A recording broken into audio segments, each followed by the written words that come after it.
So the European Union is in the news a lot right now because the British are trying desperately to break free from its iron grip.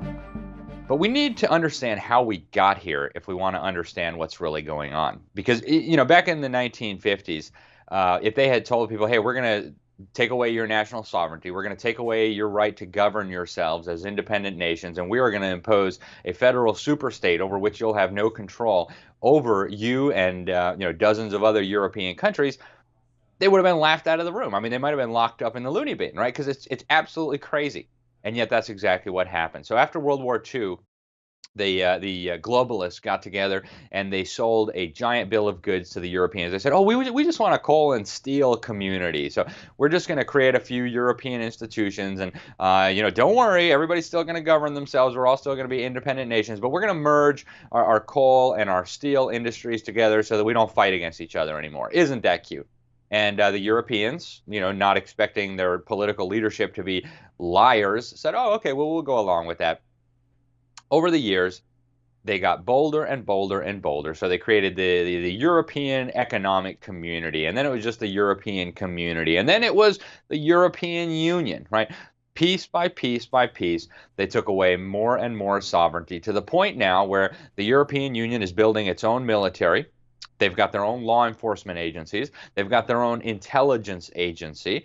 They have got all sorts of government institutions. They've got courts, right? They've got a fake parliament that looks a little bit like a parliament, but of course doesn't make decisions like a parliament. And so you now have created a supranational government, almost an empire over the peoples of Europe, and they did it all by lying every step of the way, right? Every time they took away more sovereignty, they said, "Oh, we respect your sovereignty," and just little piece by little piece, they eroded it to the point now where the vast majority of the laws that the people of Europe live under are developed in Brussels, right, by the European Commission, which is the primary legislative body of the European Union. So it's very, very dangerous what's happening in Europe, and it's very manipulative too. I was actually living in France when they were asked to vote on the European Constitution, just to give you an example of how this is so corrupt, how it's just all based on lies and fraud. So in France and in the Netherlands, when they were trying to impose this EU constitution on the once sovereign independent peoples of Europe, on the nation states of Europe, they said, "Hey, we want this constitution," but the French decided to vote on it and the Dutch decided to vote on it. And in both cases, they voted no. I mean, not just no, they voted heck no. And so what happened? Did the European elite say, "Oh, I guess the people don't want a European Union constitution. I guess we'll just back off and we'll just let them, keep doing what they're doing"? Of course, they didn't say that, right? They went back to the drawing board. They renamed this abomination the Lisbon Treaty. They retained over 95% of the exact same stuff that was in the Constitution, and they imposed it on them anyway, only this time they didn't ask them what they thought, right? So there was no vote. They just pretended like it was a treaty, and they ratified it without asking the people what they thought. So this is par for the course when it comes to these supranational institutions. And again, every step of the way, they told people, "Oh, don't worry, you still are going to be sovereign. You're still going to be an independent nation." Now they have their own currency, right? The euro, which they're trying to suck more nations into. This is very, very dangerous. Freedom is not going to survive under these conditions. One of the reasons that Europe did develop the amount of political freedom that it did over the years was precisely because it was a land of many sovereign nations and sovereign jurisdictions. So there was a lot of competition between the jurisdictions. If your national government or your prince or whatever became too despotic, all you had to do was pack up and move 100 miles away, and you'd be in a new country where the leadership was not so despotic and where the taxes were more reasonable and where you could worship God according to the dictates of your own conscience, according to your understanding of the Bible.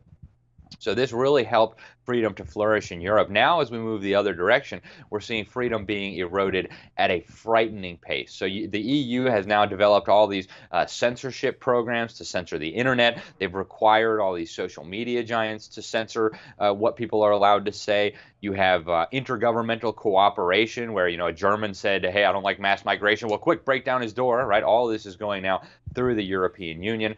Now the European Union is extracting more and more tax money. They've got all the farmers dependent on European subsidies, and they have publicly announced their intention to become a European empire with a European army with total and complete power.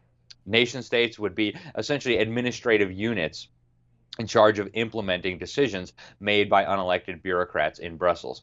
This is not sustainable. In fact, this is monstrous, very, very dangerous. And as we saw, there's really no escaping, right? The British people, more British people voted to leave the European Union than have ever voted for anything in all of British history, right? There has never been so many people in Britain voting for one thing as there were voting for Brexit. And so what happens? Well, they are doing everything possible to prevent a Brexit, to keep the poor British people ensnared under the boot of Brussels. And this is just the start, right? This is just the beginning. As we mentioned in another episode we did of Behind the Deep State, these regional governments really form the foundation of the emerging New World Order. And they've told us this on multiple occasions. You have, for example, the African Union in Africa. Putin is building the Eurasian Union. In Southeast Asia, they have the Association of Southeast Asian Nations. In Latin America, they have the Union of South American States and a whole bunch of other ones, right? Mercosur and the Andean Trading Agreement and all these different things that they've developed. The Pacific Alliance, all these different transnational governing bodies. And of course, we have the OAS, the Organization of American States, which ensnares the entire Western Hemisphere. So all these different regional governments popping up all over the world.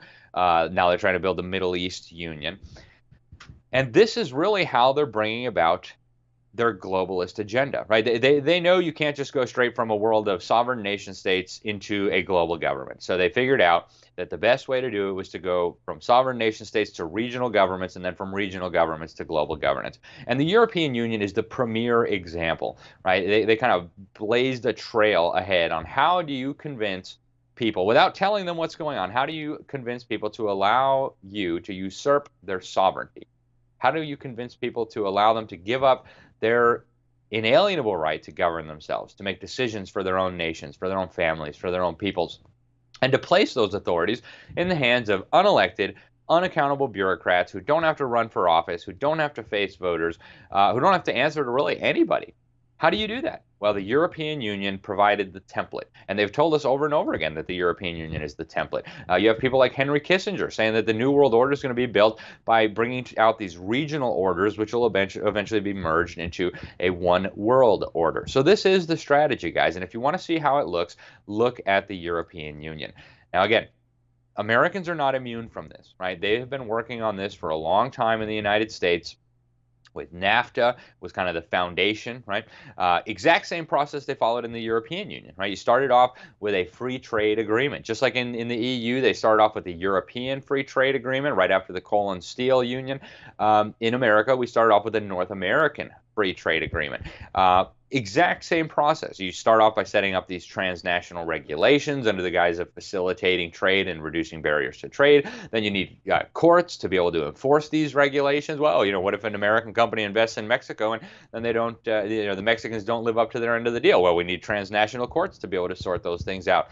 So that is what they've done to the people of Europe. And now you see the EU imposing all kinds of crazy policies on the people of Europe, right? Open borders. The people of Europe don't want open borders. In fact, even in the open borders countries, in Germany, the people overwhelmingly reject open borders. The people overwhelmingly reject the mass migration. So what does the EU do? They say, oh, well, now all the countries need to do this. Right now we let in millions and millions and millions of people from North Africa, the Middle East, millions of Muslims who have cultures that are completely different from the traditional Christian European cultures that have existed there for centuries, in some cases millennia. So what do? Now we're going to redistribute the migrants. We're going to force Hungary to take some. We're going to force Poland to take some. We're going to force the Czech Republic to take some against their will. Right? This is what's happening, folks. Now the European Union imposed gun control. Right? They forced the countries with less strict. They even forced non-members to impose gun control. Right?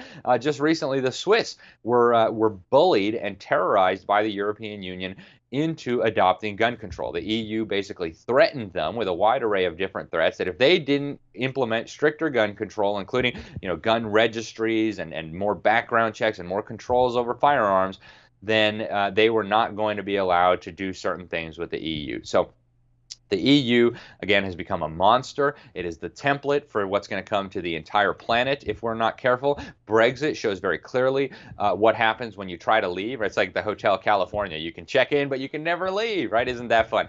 So Americans, we need to be very, very aware of this agenda. We need to understand this agenda. We've got a lot of articles about this in the New American Magazine to help you understand, to give you a good sense of this.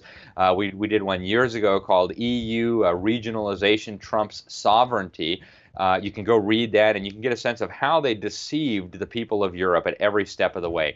And this goes back also to the Central Intelligence Agency. You know, I wrote a book with a globalist some years ago called World Federalism 101.